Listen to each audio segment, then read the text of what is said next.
Hello and good morning everybody. मैं वैशाली गोगे आप सभी का स्वागत करती हूँ हमारे चैनल पर और आप देख रहे हैं खबरें फटाफट। तो आइए दोस्तों, अपनी सुबह की शुरुआत करते हैं दिन भर की ताज़ा तरीन और गर्मा गर्म खबरों के साथ। आप तो जानते ही हैं हाल फिलहाल में देश और दुनिया का क्या हाल है। कोरोना महामारी लगातार सर चढ़कर बोल रही है क्योंकि इसके केसेस लगातार बढ़ रहे हैं। तो वहीं फ्रांस में ऐसी स्थिति आ चुकी है कि वैक्सीन खत्म हो गई हैं, केसेस लगातार बढ़ रहे हैं। इसके अलावा हमारे देश में भी कोरोना वायरस मामले बढ़ते जा रहे हैं, एक्टिव केसेस की संख्या बढ़ रही है। साथ ही साथ देश में और भी सारे कई परिवर्तन हो रहे हैं। आईपीएल का आयोजन होने वाला है, इसके साथ ही बीसीसीआई और भी काफी चीजें प्लान कर रही है।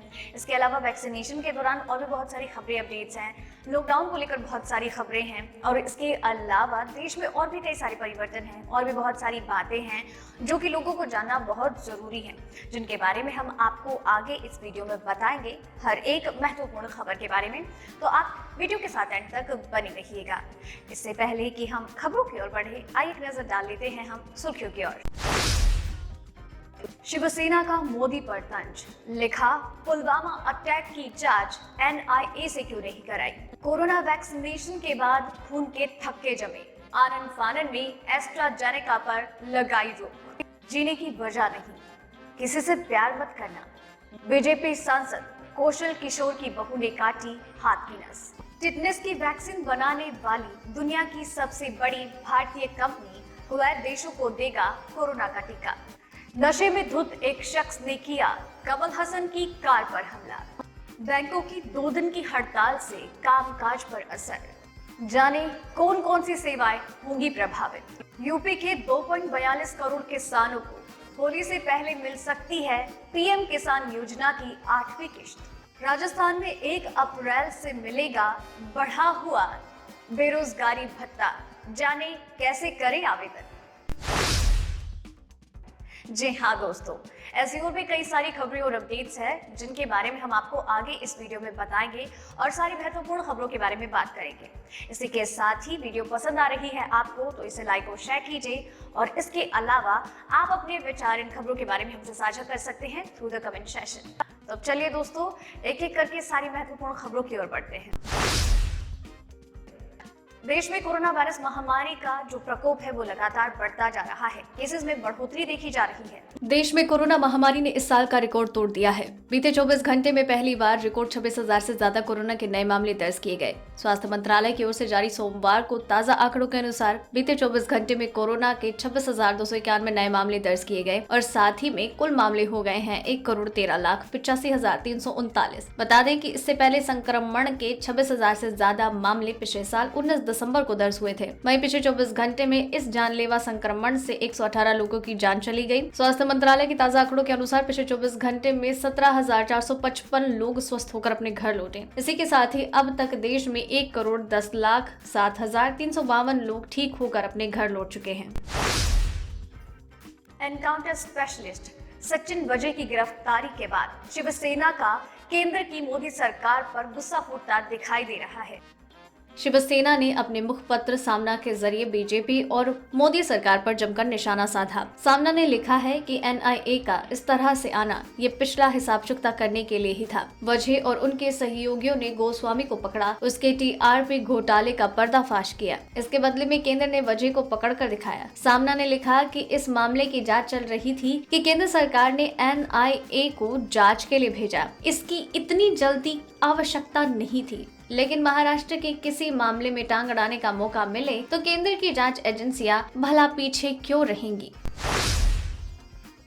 टिटनेस और सांप के जहर की वैक्सीन बनाने वाली दुनिया की सबसे बड़ी वैक्सीन कंपनी हैदराबाद में स्थित है।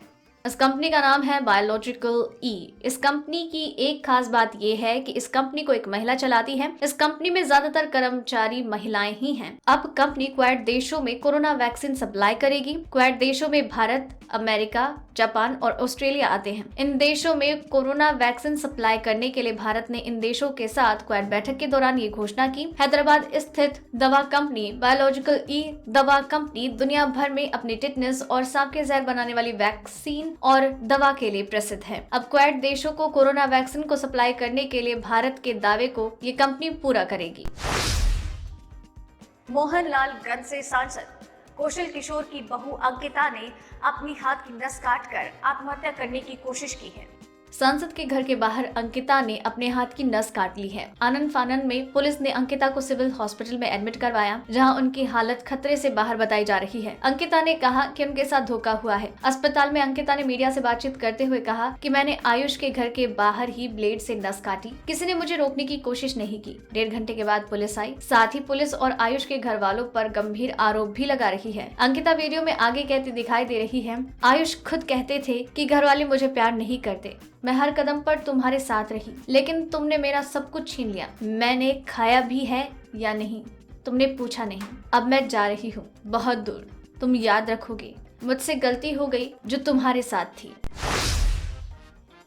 कोरोना वायरस के खिलाफ लड़ाई में हमारा सबसे बड़ा सहारा और उम्मीद कोरोना की वैक्सीन ही है। तमाम देशों में वैक्सीनेशन जारी है, लेकिन बीच बीच में कई बार ऐसी खबरें आती हैं जो लोगों के मन में शंका पैदा करती हैं। आयरलैंड में भी ऐसे ही मामले सामने आ रहे हैं। कथित तौर पर कोरोना वैक्सीनेशन के बाद खून का थक्का जमने के मामले सामने आ रहे हैं। आयरलैंड के स्वास्थ्य अधिकारियों ने नावे में टीकाकरण के बाद खून के थक्के जमने संबंधी रिपोर्ट सामने आने के बाद एस्ट्राजेनेका के टीके के इस्तेमाल पर अस्थायी रोक लगा दी है। आयरलैंड के डिप्टी CMO डॉक्टर रोनन लीन ने बताया कि नार्वे में मेडिकल एजेंसी ने एस्ट्राजेनेका टीका लगाए जाने के बाद अडल्ट के खून के थक्के जमने के 4 मामलों की जानकारी दी, जिसके बाद इसके इस्तेमाल पर रोक लगाने की रविवार को सिफारिश की गई। सरकारी बैंकों में लाखों कर्मचारी सोमवार और मंगलवार को हड़ताल पर रहेंगे।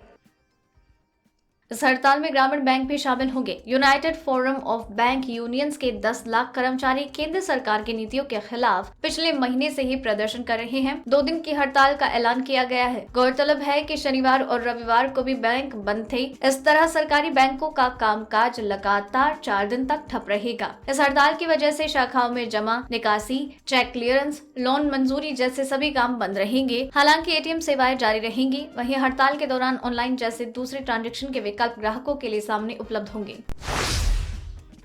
तमिलनाडु में विधानसभा चुनाव को लेकर तैयारियां जोरों पर हैं।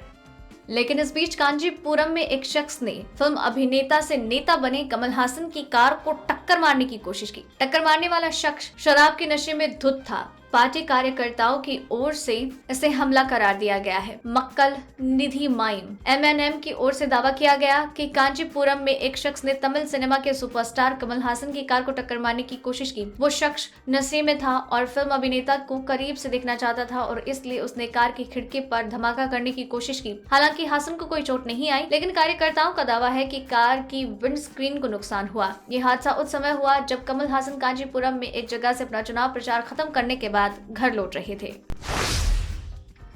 आने वाले दिनों में गर्मी बढ़ने वाली है। मौसम विभाग के अनुमान के अनुसार राजधानी का पारा गुरुवार से 35 डिग्री सेल्सियस से ज्यादा जा सकता है। बीते दिन दिल्ली का पारा 31.2 डिग्री सेल्सियस तक था। वहीं आज मंगलवार को पारा 32 डिग्री सेल्सियस के करीब पहुंच सकता है। मौसम विभाग के अनुसार आने वाले दिनों में पारा बढ़ेगा। हालांकि बीच बीच में बारिश या आंधी तूफान का अलर्ट है, लेकिन मंगलवार से पारा बढ़ना शुरू हो जाएगा। हफ्ते के अंत तक पारा 36 डिग्री तक पहुँच सकता है। मौसम विभाग के अनुसार इस बार दिल्ली के लोगों को गर्मी बहुत सताएगी। मौसम विभाग का कहना है कि इन दिनों उत्तरी पहाड़ी इलाकों में पश्चिमी विक्षोभ का असर बना हुआ है। इस वजह से उत्तर दिशा में आने वाली हवाएं दिल्ली में रात के तापमान में कमी कर रही है। PM किसान सम्मान निधि योजना से जुड़े उत्तर प्रदेश के 2.42 करोड़ लोगों को होली से पहले एक खास तोहफा मिल सकता है। योजना के तहत किसानों को हर साल 3 किश्त में 6,000 रुपए की आर्थिक मदद दी जाती है। इसमें सीधे किसानों के बैंक अकाउंट में 2,000 रुपए की 3 किश्तें भेजी जाती हैं। उम्मीद की जा रही है कि इस बार केंद्र सरकार होली के त्योहार से पहले किसानों के खातों में 8वीं किश्त के 2,000 रुपए भेज देगी। बता दें कि देश के प्रधानमंत्री किसान सम्मान निधि योजना का सबसे ज्यादा फायदा उत्तर प्रदेश के किसानों को मिला है। यूपी में इस योजना से 2.42 करोड़ किसान लाभ प्राप्त कर रहे हैं। इसकी शुरुआत PM मोदी ने 24 फरवरी 2019 को उत्तर प्रदेश में ही की थी। अगर देश की बात की जाए तो PM किसान योजना से 12 मार्च 2021 तक कुल 11.71 करोड़ किसान जुड़ चुके हैं। राजस्थान के रोजगार कार्यालय में पंजीकृत युवक और युवतियों को बढ़ा हुआ बेरोजगारी भत्ता 1 अप्रैल से प्राप्त होगा।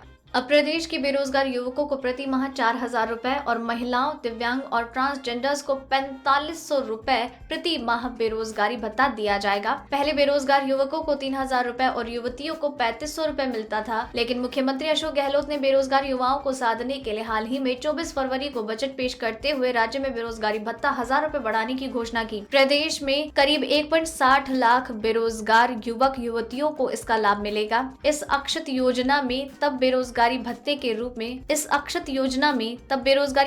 रूप में पुरुषों को 600 रुपए और महिलाओं को 750 रुपए दिए जा रहे थे, लेकिन राज्य में सत्ता परिवर्तन होते ही मुख्यमंत्री गहलोत ने योजना का नाम बदलकर बेरोजगारी भत्ता भी बढ़ा दिया है।